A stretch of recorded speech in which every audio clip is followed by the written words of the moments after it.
जय माता दी।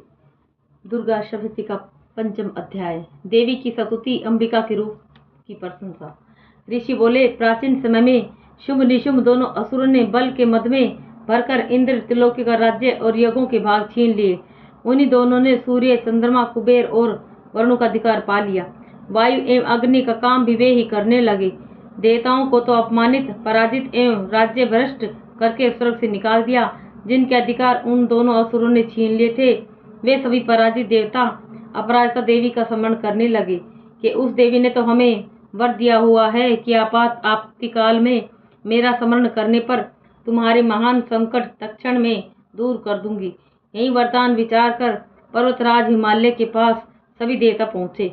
भगवती की स्तुति करते हुए देवता बोले, देवी एवं महादेवी को नमस्कार हो, शिव को नमस्कार हो, प्रकृति एवं भद्रा को नमस्कार हो। हम नियम पूर्वक जगदम्बा को प्रणाम करते हैं। रुद्र रूपा को नमस्कार है, नित्य स्वरूपा गौरी एवं धात्री को नमस्कार है, ज्योत्सना रूपिणी चंद्र स्वरूपा एवं सुखमयी को निरंतर नमस्कार है। प्रणाम करने वालों की उन्नति करने वाली सिद्धि स्वरूपा को नमस्कार है। राक्षसों की लक्ष्मी, राज्य लक्ष्मी, शिव शंकर पत्नी माता जी को नमो नमः। दुर्गा, संकट के पार कराने वाली दुर्गा, पारा, सार रूपा सारा, सर्वकारणी ख्याति कृष्णा धूम्रा देवी को सदैव नमस्कार है। अत्यंत सुंदर एवं अत्यंत भयंकर रूप उस देवी को बार बार नमस्कार है। जगत की आधारभूत करती देवी को नमस्कार है। जो देवी सभी प्राणी में निद्रा रूप से कही गई है, उसे नमस्कार है। जो देवी सभी प्राणी में चेतना कहलाई जाती है, उसे नमस्कार है। जो देवी सभी प्राणियों में सुधा और छाया रूप से स्थित है, उनको नमस्कार है। जो देवी समस्त जीव मात्र में वर्ती रूप से स्थित है, उनको नमस्कार है। जो देवी प्राणियों में क्षमा, शक्ति तथा तृष्णा रूप में स्थित है, उनको नमस्कार है। जो देवी सब प्राणियों में लज्जा, शांति और श्रद्धा रूप में स्थित है, उनको नमस्कार है। जो देवी सभी प्राणियों में कांति रूप से स्थित है, उनको नमस्कार है।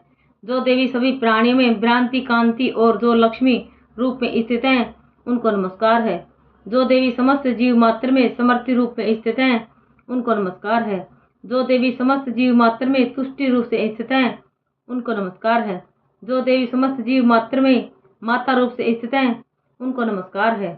जो देवी जीव मात्र में भ्रान्वित रूप से स्थित है, उनको नमस्कार है।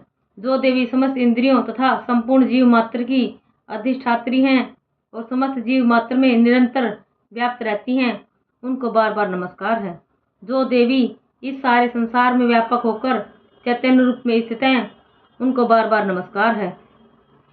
प्राचीन काल में अपने मनोरथों की सिद्धि के लिए देवताओं ने जिस भगवती की स्तुति की, इसी प्रकार कई दिनों तक देवराज इंद्र जिनकी सेवा करता रहा, वह मंगला रूपा परमेश्वरी हमारा मंगल एवं कल्याण करे और हमारी आपत्तियों को दूर करे।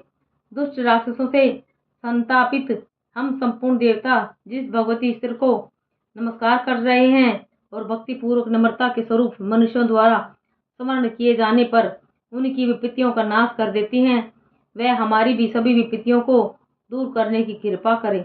मेधा ऋषि बोले, हे राजन, सभी देवता जब इस प्रकार भगवती की स्तुति कर रहे थे, उस समय श्री गंगा जी के जल में स्नान करने के लिए श्री पार्वती जी आई।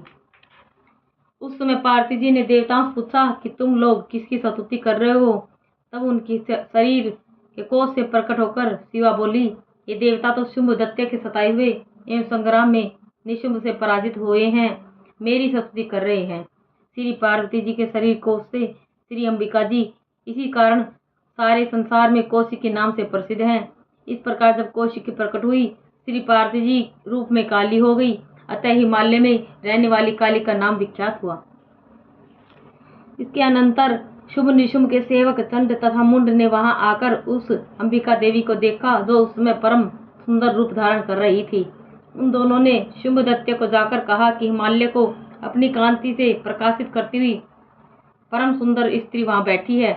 वैसा उत्तम परम सुंदर रूप किसी ने भी कहीं भी नहीं देखा होगा।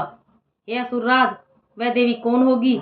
इस बात का आप ही पता लगाइए और उसे ग्रहण कीजिए। वह स्त्री क्या है? रतन ही है। उसके तो सभी अंग बड़े सुंदर हैं, अपनी दिव्य कांति से दसों दिशाओं को प्रकाशित कर रही है। आप जाकर उसे देख सकते हैं। हे स्वामी, जैसे भी हो आप उसे ग्रहण कीजिए। ऋषि बोले, तब चंडमुंड के वचन सुनकर शुंभ ने महासुर सुग्रीव को दूत बनाकर देवी के पास भेजा और कहा कि तुम मेरी ओर से उससे इस प्रकार से कहना और इस प्रकार को उपाय करना जिससे कि वह प्रसन्न होकर अत्यंत शीघ्र ही यहाँ आ जाए। यह सुनकर वह दैत्य पर्वत के उस प्रदेश पर पहुंचा जो कि अत्यंत सुंदर था। वहां पर ही देवी बैठी हुई थी।